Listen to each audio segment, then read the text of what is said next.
Bonjour, dans cette vidéo je vais vous expliquer comment j'en suis venue à l'astrologie. Lorsque j'étais enfant, je me posais beaucoup de questions, des questions que les autres enfants ne se posaient pas, sur le pourquoi, le comment de l'univers, et je n'avais pas à l'époque de réponse. J'ai été élevée dans un milieu plutôt matérialiste, et j'avais sans cesse la sensation d'être comme dans un autre monde, en fait, de pas être tout à fait les pieds sur terre. Et ces questions, eh bien, effectivement, avaient pour réponse mais je ne me posais pas ces questions-là avant, ou je ne suis pas un dictionnaire. Mais où vas-tu chercher ces questions? Mais c'est comme ça, etc., etc., etc. Arrivé à l'âge de l'adolescence, au moment de faire des études, je souhaitais en fait faire de la psychologie, et pour une raison familiale, j'ai étudié le droit. Donc j'ai passé 7 ans à faire du droit, donc 4 ans à obtenir un master 2, donc une maîtrise, et 3 années à passer des concours niveau cadre, comme le concours de commissaire de police, inspecteur de police, lieutenant de police, puisque ça a été renommé à l'époque, et d'autres. Pour ces concours cadre A, j'étais préadmissible pour les tests de psychologie, pour les tests de QI. J'étais aussi admissible. Pour les épreuves de sport, ça c'était autre chose. Voilà, je suis plus une émotionnelle dans le ressenti ou le cérébral, mais pas tellement dans le physique. Donc je suis arrivée sur le marché du travail, mais avant cela, avant d'arriver sur le marché du travail, je venais à peine de terminer ma maîtrise en droit que j'ai commencé à me poser une question qui est: que va-t-il m'arriver? La question que tout le monde pose quand on s'intéresserait éventuellement au domaine de la voyance ou des cartes ou de la numérologie ou de l'astrologie, peu importe. Et je me suis rapidement intéressée au début à la numérologie, alors c'était en 95. À l'époque, j'ai regardé effectivement ce que cela pouvait m'apporter. C'est intéressant, mais j'avais envie d'aller plus loin. Fin 1995, donc cela remonte à plus de 20 ans maintenant, puisque cette vidéo est tournée le 17 juillet 2016, eh bien j'ai rencontré par hasard une personne en fouinant dans le rayon d'une grande enseigne culturelle qui est le rayon ésotérique, et cette personne m'a proposé de faire mon thème astral. Et j'avais à peine de connaissances sur l'astrologie, à peine, j'en étais vraiment qu'à mes tout débuts, ça datait vraiment de quelques mois.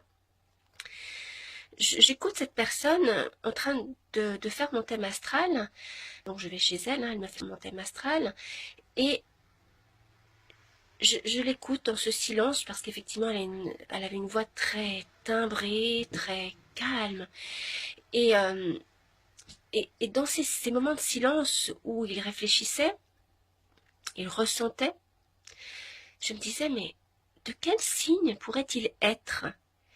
Et j'étais complètement, je dirais à l'époque, novice, puisque j'étais dans mes tout débuts. Je ne connaissais qu'à peine les signes. Et toutefois, je réfléchis, j'essaye de ressentir, et je prends les signes un par un, bélier, taureau, gémeaux, cancer, etc. Et je m'arrête à un moment donné, je ne sais pas, peut-être au bout d'une minute, je ne sais pas, sur Vierge Verseau, et au moment même où je m'arrête sur ces deux signes, Vierge Verseau, je lui pose la question, c'était instantané, je me souviens pertinemment, j'avais ces deux signes dans la tête au moment où je lui ai posé la question de façon instantanée, et je lui ai dit timidement, parce que j'étais complètement novice, néophyte, quoi. Vous êtes de quel signe? Et il me montre sur la carte astrale, avec ses deux doigts de la même main, je me souviens très bien, la Vierge et le Verseau.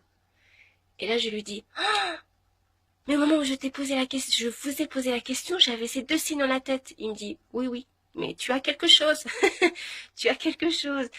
Et effectivement, il est en train de regarder le thème sur un ensemble de de domaine, mais notamment sur ça, il m'a dit oui, oui, tu as quelque chose. Et après, je lui ai effectivement tiré, alors c'était quoi? C'était la numérologie. Je lui ai fait une petite étude numérologique et il m'a dit que c'était bien pour ce que j'avais jusqu'à présent étudié, c'est-à-dire que j'étais quand même en train de faire mes études de droit et passer des concours, hein, ce qui est quand même pas évident. Et en même temps, j'étais aussi en train d'étudier la numérologie et le tarot de Marseille qui m'avait aussi intéressée. Et il m'a dit, mais c'est bien, c'est bien. Et en ce qui concerne le tarot de Marseille, des amis à l'époque m'avaient offert justement un tarot de Marseille, mon premier tarot de Marseille, que j'ai toujours d'ailleurs, qui me sert bien. Et on en profitait pour me poser des questions. Mais je me disais plutôt à l'époque, je suis quand même débutante, je dirais pas tout à fait novice parce que j'avais appris des notions, mais on me disait, Sarah, est-ce qu'il va se passer ceci? Est-ce qu'il va se passer cela? Est-ce que je vais avoir ceci? Est-ce que je vais avoir cela? Est-ce que je vais partir en voyage avec un tel? Est-ce que ceci, est-ce que ça? Et je répondais aux questions, et c'était bon. Donc je me disais, ah, c'est bon. Point d'interrogation, c'est bon. Point d'exclamation. Je m'étonnais des réponses que je pouvais donner et de cet outil que j'avais entre les mains qui, en fin de compte, me donnait exactement les éléments que reflétait en fait la question. Si par exemple la personne posait la question, vais-je partir en voyage avec un tel? C'était par exemple l'ermite qui revenait en réponse. Et il y avait effectivement le voyage qui apparaissait dans le tirage du tarot. Et l'ermite indiquait que la personne allait partir toute seule. Et effectivement, cette personne était partie toute seule. Toujours en ce qui concerne le tarot de Marseille, j'ai continué à poser des questions, à répondre à obtenir des réponses par le tarot, mais je me suis vite rendu compte que lorsque je tirais des chiffres, le tarot de Marseille comprend 22 arcanes. Et les connaissant, ces arcanes, eh bien, le tarot étant retourné, donc face cachée, je bats les cartes, je pose une question et je dis 4 chiffres dans ma tête.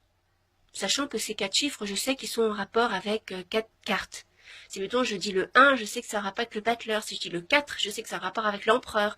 Si je dis le 19, je sais que ça a rapport avec le soleil.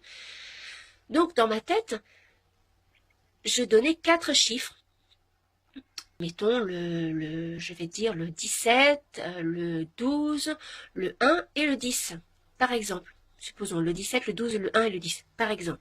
Et je tirais les cartes et j'ai remarqué de façon régulière que les cartes que j'avais données en chiffres dans ma tête, qui n'étaient que des chiffres, tombaient dans les tirages.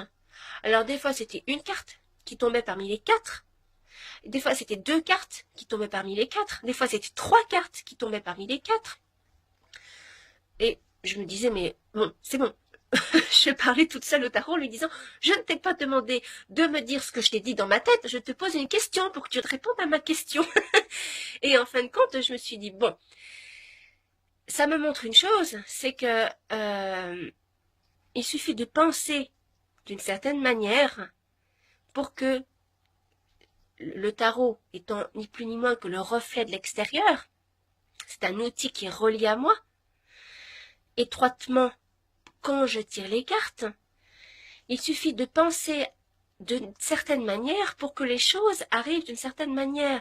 Si dans ma tête, je pense espérance, je vais tirer une carte en rapport avec l'espérance. Si je pense tristesse, je vais tirer la lune qui va représenter la tristesse, la déprime, les pleurs et tout ce que l'on veut. Si je pense renouveau, surprise, quelque chose qui arrive soudainement, auquel je ne m'attendais pas, si je pense de cette façon, profondément, il ne suffit pas simplement de dire, tiens, la pensée, elle passe comme ça dans ma tête. Non, le ressentir, le penser, mais le ressentir. C'est pas simplement dans le cérébral, c'est dans le cérébral, mais également dans le ressenti. Mais bon, en l'occurrence, il s'avère que c'est arrivé facilement que je me mette dans cette position en réfléchissant à une situation. Du moins, je me mets dans une situation, je veux poser une question par rapport à cette situation, je dis voilà, je pose les choses, il se passe ceci, il se passe ceci, il se passe ceci, il se passe ceci, moi je veux savoir la réponse à ça. Et en fait, eh ben, je donnais la réponse dans ma question, c'est-à-dire que quand je donnais les cartes, les 4 chiffres dans ma tête, alors que les cartes étaient retournées, donc face cachée, et que je posais les cartes, j'avais une carte, 2 cartes, 3 cartes qui correspondaient aux chiffres que j'avais donnés. Et là, je me suis dit, bon, ça me suffit pas. Je veux avoir des réponses à mes questions. Voilà, il y a des choses que j'ignore et je voulais avoir des réponses à mes questions. Mais ça m'a quand même appris une chose, c'est que, effectivement, ma pensée, ainsi que mon ressenti, permettent de modifier mon quotidien, les choses qui arrivent, les événements. Alors, je me suis très vite intéressée à l'astrologie, fin 95, et comme je le disais, la première question que j'ai posée, qui est la question de monsieur, madame lambda, que va-t-il m'arriver? Et l'astrologie m'a répondu bien autre chose, en supplément, mais bien autre chose, de façon dominante, je dirais, même si elle m'a permis de faire des prédictions, mais ça n'est pas le plus important. Quand on a compris à quoi sert un outil comme l'astrologie ou le tarot ou la numérologie, l'astrologie a répondu « Connais-toi toi-même et tu pourras être maître de ta vie ». L'astrologie m'a répondu « Voilà comment la vie fonctionne, voilà comment les choses interagissent ». Et non pas exclusivement la réponse à ma question qui est « Que va-t-il m'arriver ?» Et donc, l'astrologie a été mon meilleur conseiller, mon meilleur ami depuis ce temps.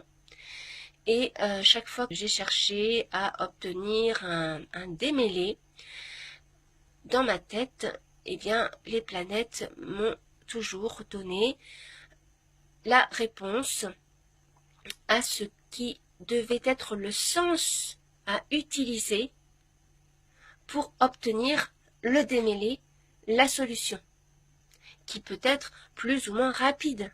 Mais au moins, elles m'ont permis d'être un outil. Déjà, les planètes sont un outil, enfin l'astrologie plutôt est un outil qui me permet de sonder dans les profondeurs du moi, mais aussi des autres, ce qu'ils sont, ce qui se passe dans leur tête, et donc de savoir pourquoi les événements leur arrivent et comment doivent-ils faire pour que ces événements soient modifiés. Je vais prendre un exemple. Une personne me dit j'ai des problèmes par exemple avec mon employeur, hein, c'est arrivé il y a quelques temps de cela, par exemple, je vais prendre cet exemple-là. Que dois-je faire? Donc il ne s'agit pas d'être, pour moi en tout cas, ma façon de faire par rapport à l'étude astrologique n'est pas de dire vous avez un problème vis-à-vis de votre employeur, poum, d'un point de vue fataliste, vous ne résoudrez pas le problème, vous n'y pourrez rien, c'est ainsi, c'est comme ça, les planètes l'ont décidé. Non, je ne dis pas cela. Au contraire, je dis, effectivement, je vois bien, parce qu'il faut que je le voie le problème, hein, parce que si la personne me ment, je le sais. Hein. Si la personne me dit quelque chose et que je monte le thème et que dans le thème j'y vois autre chose, je sais si la personne me ment. Si la personne, elle n'est pas du tout croyante, si toutefois elle voulait me manipuler, hein, ça se verrait. C'est pas arrivé, mais je sais que je le verrai. Et donc, pour reprendre l'exemple, eh bien, je vais dire oui, effectivement, je vois qu'il y a un problème avec votre employeur, et voilà comment est-ce que vous devez vous comporter, ou du moins comment les choses doivent se passer pour que cela s'améliore de votre côté, ou avec votre employeur, ça dépend. Ça peut très bien être une amélioration avec l'employeur ou une amélioration parce que la personne, eh bien, elle va changer de métier ou changer d'employeur ou changer de lieu ou changer de domicile, etc. Donc bien plus qu'un outil de prédiction, c'est un outil qui permet de donner un conseil sur la façon dont on doit procéder pour obtenir le démêlé d'un problème. Voilà, c'est pour ça que j'emploie l'astrologie aussi bien en termes de développement personnel qu'en termes de prédiction, sachant que les prédictions, oui, effectivement, on peut les faire, je peux les faire, mais ça n'est pas un but en soi. Si une personne me pose la question, je viens de rencontrer quelqu'un, pensez-vous que cette relation va durer? Si je réponds à cette personne, alors je vais répondre délicatement. Je ne vais pas lui répondre non. Je ne vais pas lui répondre de façon fataliste. Je vais lui répondre autrement.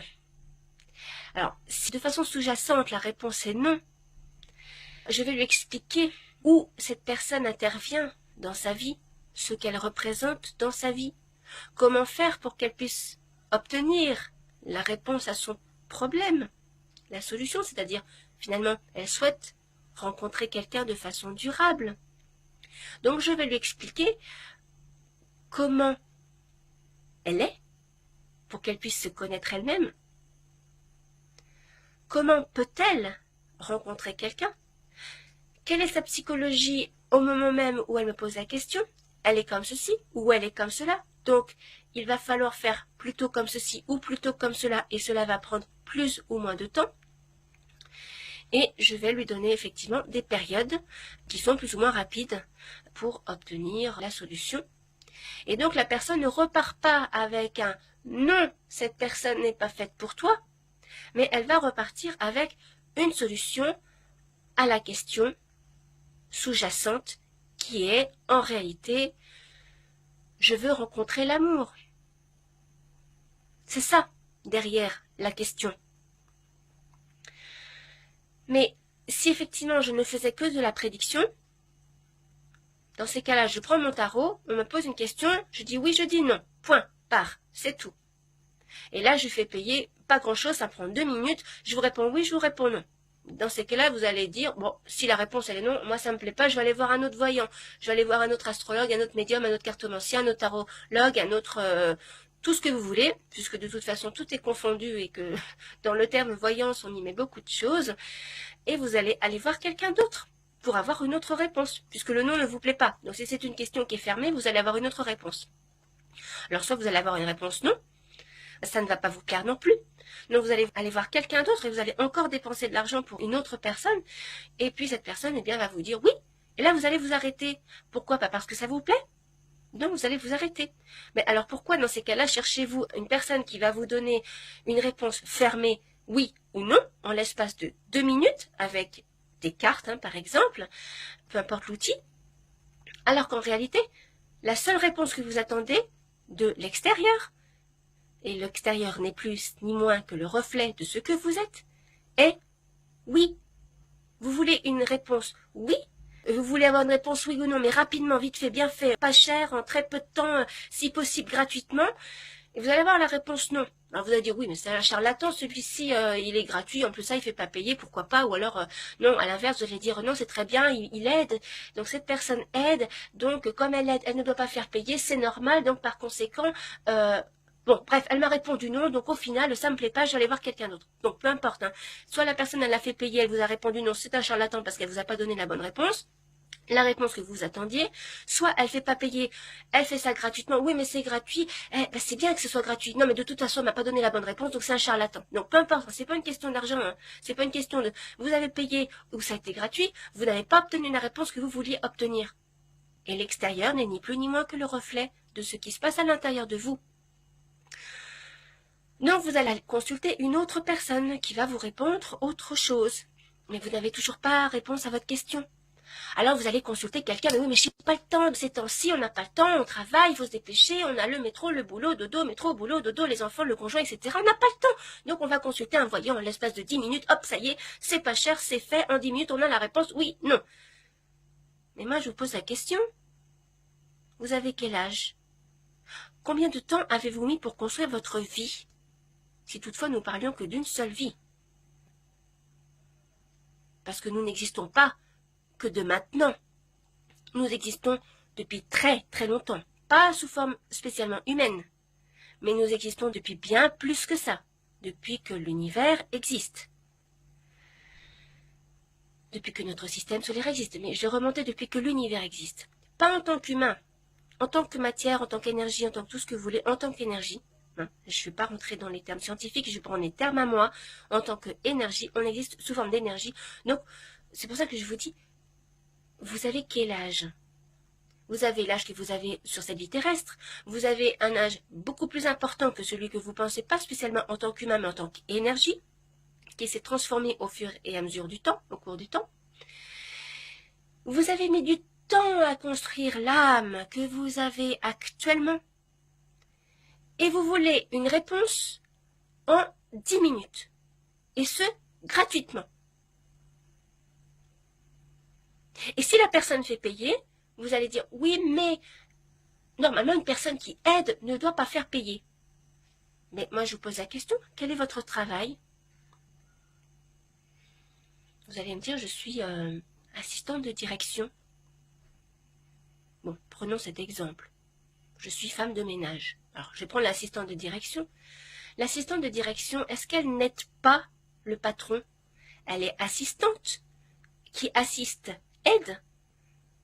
Donc, si vous aidez, vous n'êtes pas payé à la fin du mois, votre salaire n'existe pas en fait. Vous faites ça gratuitement, c'est bénévolement que vous êtes assistante de direction. Non, je ne pense pas. Si une personne est femme de ménage, cette personne, est-ce qu'elle n'aide pas? Bien sûr que si, qu'elle aide. Elle aide en nettoyant le sol, les parquets, les magasins.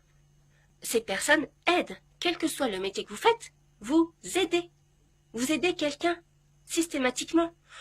Vous êtes employé en tant que taxi. Vous êtes un chauffeur de taxi. Mais bien sûr que vous aidez des clients. Vous les transportez d'un point A à un point B. Donc bien sûr que vous les aidez. Et vous êtes payé.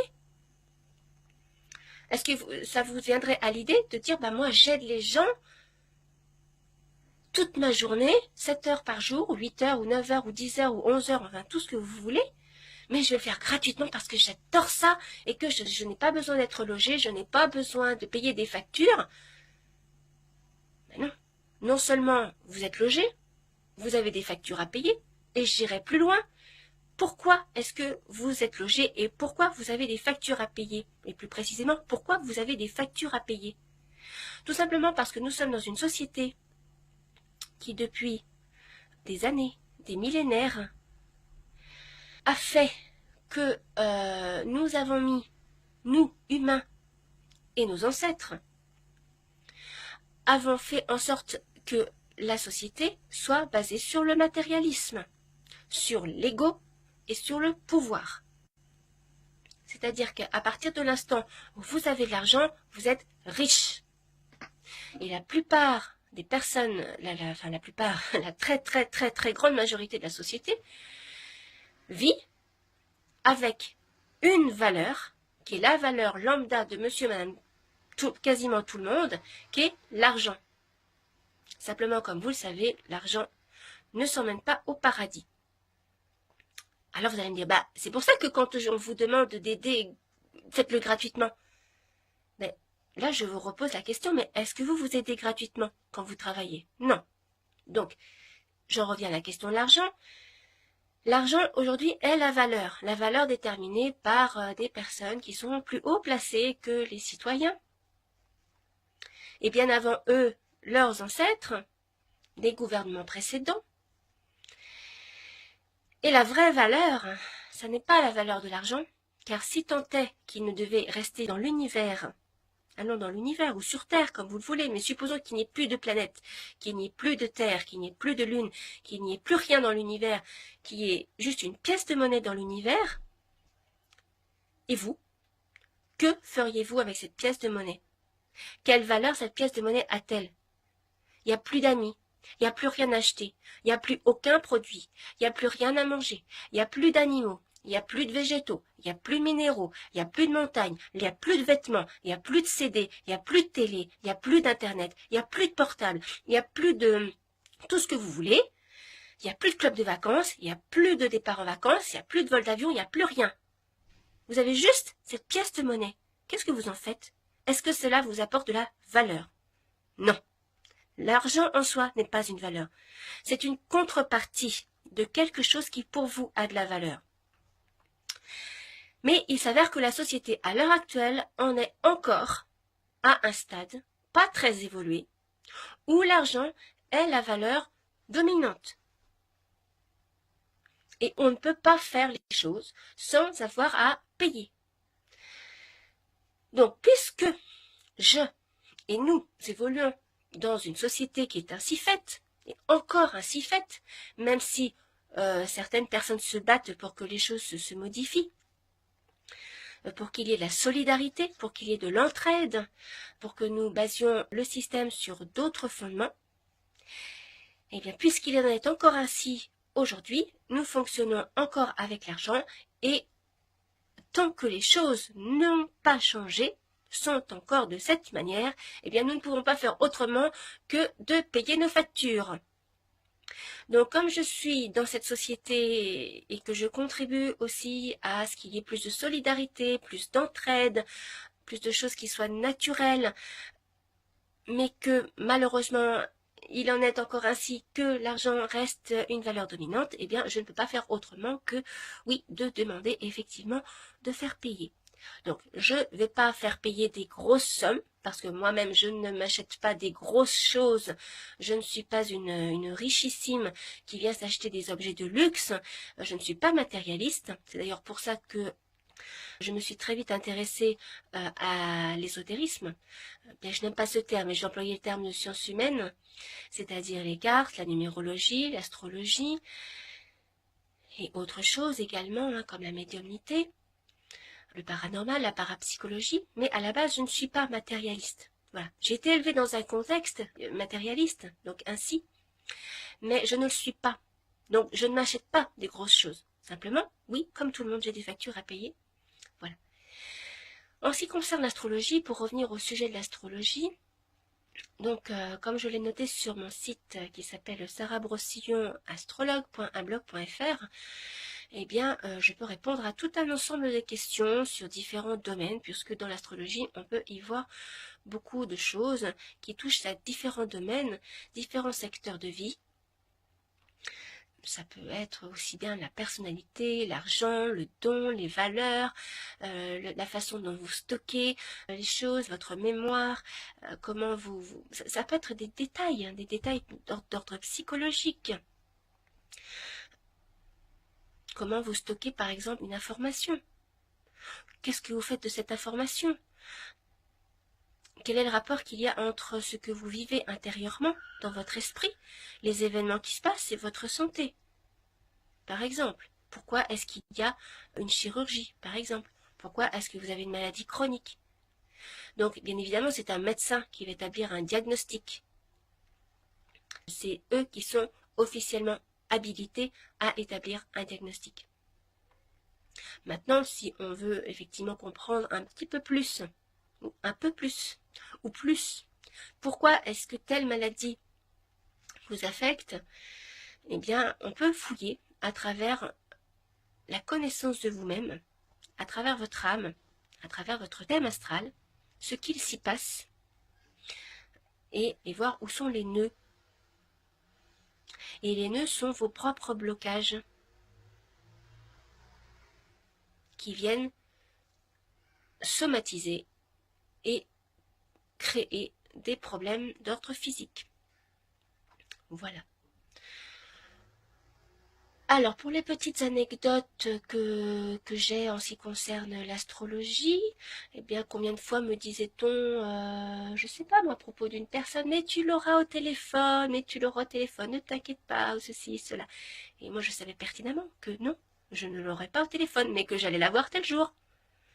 Ou alors que j'allais la voir un petit peu, ou que j'allais la voir davantage. Ou même parfois sans l'astrologie, je le ressentais. Si je ressentais un manque, je me disais, c'est pas la peine, je vais décrocher le téléphone, mais j'aurai personne au bout du fil. Et effectivement, je décrochais le téléphone et j'avais personne au bout du fil. Et des jours où effectivement je n'avais pas de peur, j'étais dans la confiance en moi, et les planètes effectivement m'indiquaient des bons aspects, mais je ressentais aussi au fond de moi. C'est pas seulement les planètes qui me donnaient des réponses. Il y a des fois, je regardais les planètes, mais qu'après coup. Mais je ressentais effectivement une confiance en moi, je n'étais pas dans la peur, et au moment où je décrochais le téléphone, il y avait quelqu'un au bout du fil, et ça se passait très bien. Voilà pour les petites anecdotes. Alors, depuis 20 ans, bien évidemment, j'ai fait beaucoup de thèmes, bénévolement, pendant que je travaillais, puisque je suis rentrée sur le marché du travail après mes concours, et j'ai travaillé dans un milieu qui est matérialiste. Et en parallèle, je n'ai eu de cesse d'écrire sur le thème du jour. Je n'ai eu de cesse de regarder mon thème, des thèmes, de lire, de réfléchir, de comprendre. Et il arrive un moment, d'ailleurs c'est l'opposition d'Uranus à lui-même, hein, qui se fait vers l'âge de 42 ans, qui indique le besoin de se libérer. Parfois ce sont des revirements à 180 degrés dans notre vie qui se font. Et c'est sûr, cette opposition Uranus-Uranus, mais qui a été préparée déjà depuis 20 ans. Mais un petit peu avant l'opposition d'Uranus, je dirais 4 ans avant, voilà, que j'ai commencé à vouloir faire quelque chose de ça, mais concrètement, parce que je n'étais pas du tout bien dans mon âme, bien dans mon esprit, et je somatisais en développant des problèmes de santé de plus en plus importants. Mon corps me disait, Sarah, stop. Les problèmes de santé sont là pour une raison bien précise. Et ces problèmes de santé montrent tout à fait ce que je vivais, c'est-à-dire que j'ai tout fait, au sens d'étouffer. Effectivement, j'ai eu des problèmes d'asthme, des problèmes respiratoires. Parce que, effectivement, j'étouffais dans quelque chose qui n'était pas en accord avec ce que mon âme attendait de moi, si je peux dire, ce que moi, inconsciemment, j'attendais de moi. Mais quand c'est inconscient et qu'on se dit oui, mais ça va pas être forcément facile, ou on essaye de se trouver des prétextes pour se dire oui, mais c'est bien plus facile d'avoir un statut de salarié, et puis finalement on arrive au travail, on nous donne le boulot, tac, on fait notre travail, à la fin du mois on est payé, et c'est bon. Mais c'est pas facile effectivement de se dire je fais quelque chose par moi-même, je prends des initiatives. Et je n'arrive pas le matin au bureau en ayant mon tas de dossiers à traiter et en repartant le soir en disant voilà, j'ai fini et à la fin du mois, j'ai mon salaire net, clair et net. Non, ça ne se passe pas de cette façon-là. Donc bien évidemment, on a tendance, quand c'est comme ça, à avoir des peurs de l'inconnu, des peurs sur ce qui va se passer si on change de vie, si on change d'orientation. Et ça reste dans l'inconscient avec des rêves qui sont là de façon répétitive et qui font dire qu'il faut que j'apprenne, il faut que j'apprenne, il faut que j'apprenne, il faut que j'apprenne. C'était ça le rêve. En fait, je passais sans cesse un examen, toujours. Je passais sans cesse un examen et j'avais pas révisé. Mais pourquoi? Parce qu'il fallait systématiquement que j'apprenne. Pourquoi? Parce que j'avais sans cesse envie d'apprendre, toujours plus, et toujours plus, et toujours plus, et toujours plus. Mais quand vous êtes dans un rythme de travail, métro, boulot, dodo, où vous travaillez 7 heures par jour et que vous avez le temps pour effectivement étudier l'astrologie, parce que je le fais tous les jours, le thème astral, aider les autres bénévolement, mais vous n'avez pas suffisamment de temps pour faire ce que vous voulez, vous n'avez pas cette ouverture intérieure, un petit peu comme tout cet espace intérieur qui serait disponible, comme un disque dur qui est là et qui a plein de gigas, pour pouvoir y faire entrer tout un tas de connaissances, parce que vos journées sont limitées. Et j'avais ces rêves répétitifs et en même temps ces problèmes de santé qui étaient de pire en pire. Donc il est arrivé un moment où je me suis dit, il y a quelque chose qui ne va pas, il faut que j'arrête, c'est stop, il faut que ça change. Et les événements ont fait que ils m'ont un petit peu piégée, je dirais, de certaines façons, en me mettant dans un entonnoir pour me faire comprendre que c'est par là qu'il faut aller. Et qu'il ne faut pas faire diversion en se disant non, mais c'est plus facile d'avoir un salaire à la fin du mois et d'arriver au bureau le matin en ayant mon tas de travail à faire, en ayant un patron qui me dit tu fais ceci, tu fais cela, je te donne tel ordre et tu feras comme ça, et comme ça, et comme ça, et comme ça, et tu seras payé. Eh ben non, ça se passait pas comme ça. Voilà. Et ça se passait pas comme ça à l'intérieur de mon âme. Mon âme, voilà, ça a somatisé, ça a développé des problèmes physiques. Et il y a eu des événements qui sont intervenus pour faire une sorte d'entonnoir et pour me faire aller vers le chemin qui est mon chemin. Et qui est bien celui vers lequel les planètes me demandent d'aller depuis bien longtemps.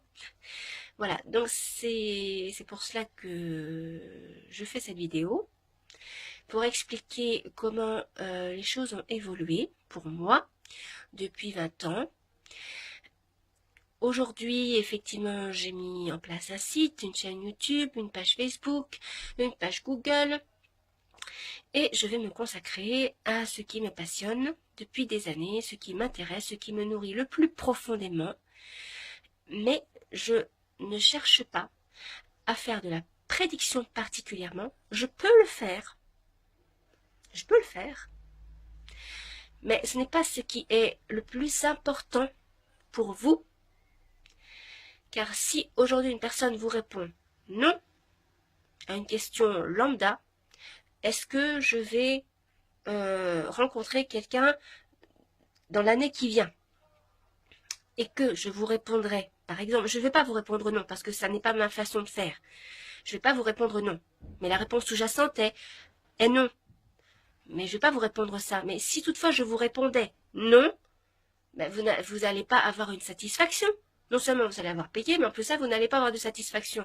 Donc, ça n'est pas la réponse que je vais vous donner. Je vais vous donner la réponse que vous attendez, c'est-à-dire je suis dans un mal-être intérieur actuel, je souhaite rencontrer quelqu'un, je suis impatiente pour une raison que j'ignore, je ne sais pas du tout si j'ai résolu mes problèmes émotionnels et si je suis prêt ou prête à rencontrer quelqu'un, et que dois-je faire pour rencontrer quelqu'un?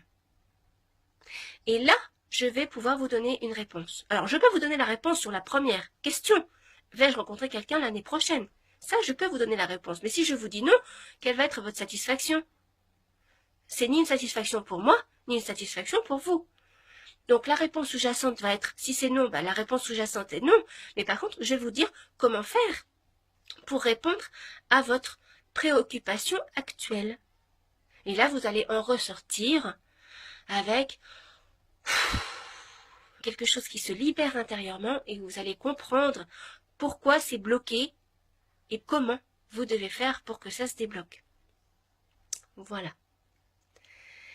C'est pour cette raison que j'ai nommé ma chaîne YouTube Astrologue en ligne et coach développement personnel. Parce que pour moi, l'astrologie n'est pas simplement un outil de prédiction. Ça ne peut pas se résoudre à une simplicité aussi basique que ça. Des prédictions au sens temporel, hein, j'entends. Voilà. Et je vais plus loin quand je donne une réponse. C'est pour ça que je ne fais pas payer à la minute, que je ne vous dirai pas, voilà, je vais vous répondre en 10 minutes, et ça va être tant d'euros par minute, parce que vous avez mis des années à vous construire, et vous ignorez complètement que vous ne venez pas uniquement de cette vie-là. Votre question est bien plus importante que vous l'imaginez. La question que vous posez n'est pas la bonne question, contrairement à ce que vous pensez. Quand c'est « vais-je rencontrer quelqu'un l'année prochaine ?» c'est pas la bonne question à poser. Et donc, je vais vous donner une réponse qui est oui ou non. Alors, si c'est oui, bien évidemment, je vais développer, bien évidemment. Si c'est non, je vais enchaîner sur comment est-ce que vous devez faire pour être équilibré intérieurement. Parce que rien ne dit que vous êtes fait pour rencontrer quelqu'un. Je n'en sais rien.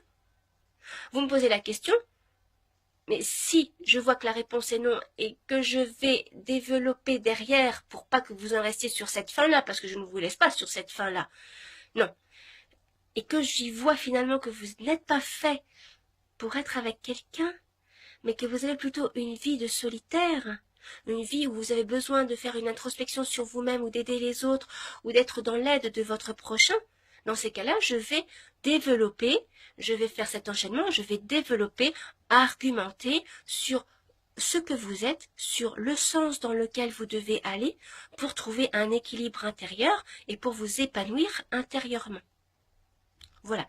Donc c'est la raison pour laquelle je ne fais pas des consultations qui durent 5 minutes où je réponds à des questions fermées oui ou non, parce que c'est réducteur et que cela ne me rendrait pas service et que cela ne vous rendrait pas service non plus. D'autant plus que, en général, quand on fait payer à la minute, on fait payer bien plus cher que quand on fait payer une consultation qui dure 1 heure, 1 heure et demie. Hein, voilà. Donc, je fais des consultations qui sont bien plus étayées que de donner des réponses oui ou non, c'est-à-dire des réponses fermées à des questions qui n'impliquent que ces réponses-là, oui ou non. Et c'est pour cette raison que je suis à la fois astrologue et en même temps coach développement personnel. C'est-à-dire que je vous aide à trouver votre chemin pour vous épanouir, pour aller dans le sens de l'épanouissement, en vous donnant des clés, en vous donnant des indices. Alors des indices, des clés plus précisément. Voilà, en vous expliquant. Il faut que ça résonne. Parce que lorsque je fais une consultation, je ne vous écris pas sur un papier noir sur blanc, voilà, il va se passer ça, ça, ça, ça, ça, et je vous l'envoie. Non. Vous êtes impliqué dans votre vie. Je m'implique dans votre vie. Vous devez vous respecter dans ce que vous êtes. Vous n'avez pas posé cette question par hasard. Vous souhaitez une réponse à cette question. Et en vous responsabilisant, je vous demande d'être présent au moment de la consultation. C'est pour ça que ça se passe via un échange qui peut être aussi bien en ligne que par téléphone. Et j'ai besoin systématiquement d'avoir un retour. Non pas pour me dire si ce que je dis est vrai ou faux. Non, je sais ce que je vois. Je ressens ce que je vois. Si vous me dites quelque chose mais je ne le vois pas, je vous le dirai. Mais pour avoir un retour de votre part, pour savoir quelle est votre réaction, pour savoir déjà comment est-ce que je dois me comporter pour vous parler, et aussi pour que je puisse vous conduire vers cette libération de vous-même. Si je vous dis quelque chose et que j'ai des réponses bah non, c'est que je fais fausse route. Mais je le sais, je me rends compte très vite. Ça n'arrive en général pas très très très très peu. Voilà, parce que je sais pertinemment que de toute façon, je sais ce que je vois, donc je le dis, en général, ce que je vois. Mais si j'ai des réponses par bah, moi, ça ne me rend pas service. Je ne vais pas travailler pour avoir des réponses comme celle-ci. Ça ne me rend pas service, ça ne m'intéresse pas. Moi, ce qui m'intéresse, c'est que vous vous libériez et que vous ayez retiré quelque chose de la consultation. Donc, c'est pour ça que je fais ça par un échange en ligne ou par téléphone et que c'est cet échange qui me permet d'évaluer la température et de savoir comment est-ce que vous libérez au fur et à mesure que je suis en train de vous parler. Mais je reprends bien. Si vous me dites quelque chose que je ne vois pas, je vous dirai non. Je vous dirai non, ça n'est pas ça. Parce que je sais ce que je vois, je sais ce que je ressens. Voilà. Donc je vous remercie de m'avoir écouté et vous pouvez me poser vos questions via mon site sarahbrossillon-astrologue.unblog.fr ou par email à sarah.brossillon@live.fr ou leur espace @hotmail.fr. Merci de m'avoir écouté.